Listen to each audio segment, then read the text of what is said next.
আসসালামু আলাইকুম, সবাইকে স্বাগতম আজকের রেসিপি দেখার জন্য।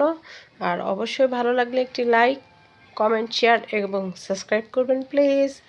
আর আজকের রেসিপি হচ্ছে তেলকই। এই তেলকইটা ইন্ডিয়ান রেসিপিতে বেশি হয়ে থাকে, আমরাও খেয়ে থাকি। দেখুন আমরা কিভাবে খাই সেটা দেখুন। প্রথমে আমি মাছটাকে ধুয়ে পরিষ্কার করে নিয়েছি। এবার লবণ দিয়ে দিচ্ছি, এখানে হলুদ দিচ্ছি, দিয়ে এটাকে মেখে নিচ্ছি ভালো করে। আর আমি একটা প্যানে সরিষার তেল দিয়ে দিচ্ছি, কারণ এই রান্নাটা একদম সরিষার তেলে হবে। এর জন্য তেল দেওয়ার পর আমি একটা একটা করে বেগুন দিয়ে দিচ্ছি। যেহেতু তেলকইটা বেগুন দিয়ে করব, এর জন্য বেগুনটা দিয়ে দিচ্ছি ভাজার জন্য। বেগুনটা ভালো করে আমি ভেজে নেব এপিট ওপিট করে।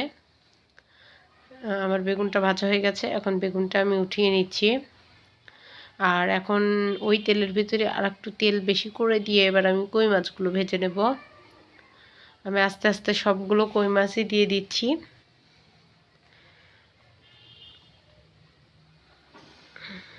যখন এক সাইড হয়ে যাবে তখন আমি মাছগুলোকে উল্টিয়ে দেব। এভাবে আমি সবগুলো মাছকে উল্টিয়ে পাল্টিয়ে ভালো করে ভেজে নেব। মাছগুলো এখন ভাজা হয়ে গেছে, এখন আমি উঠিয়ে নিচ্ছি।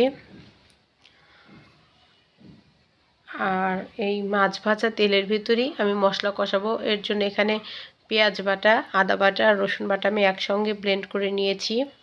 এখানে সব পেঁয়াজ বাটা আছে 2 টেবিল চামচ, আদা আর রসুন আছে 1 টেবিল চামচ করে করে দিয়ে আমি মশলাটাকে ভালো করে কষিয়ে নেব।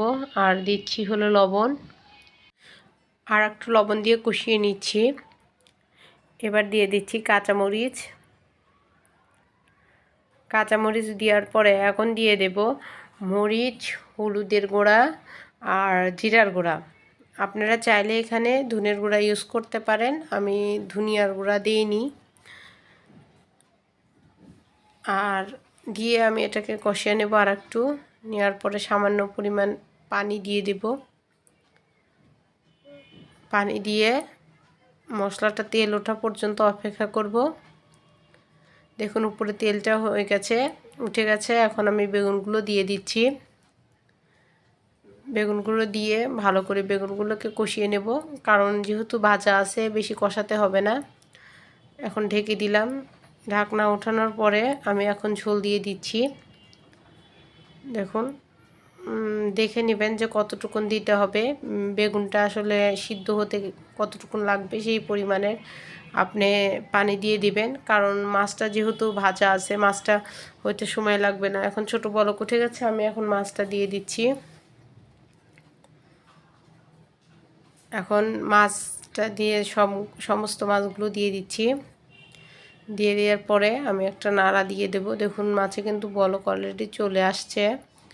এখন নাড়া দিয়ে দিলাম আমি এপিট ওপিট করে।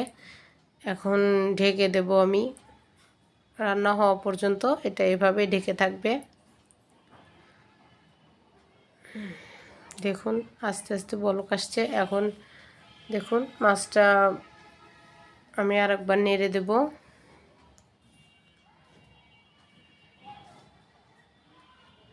ঝোলটা অনেকটুকু কমে এসেছে, আর সামান্য পরিমাণ আমি এখানে কমাবো। তাহলে অপেক্ষা করে চলুন। হ্যাঁ, আমার ঝোলটা কমে এসেছে, এখন নামিয়ে নিয়েছি। দেখুন নামানোর পরে তেলটা উপরে ভাসছে, খুব সুন্দর দেখা যাচ্ছে মাশাআল্লাহ। সবাই ভালো থাকেন, সুস্থ থাকেন, আল্লাহ হাফেজ।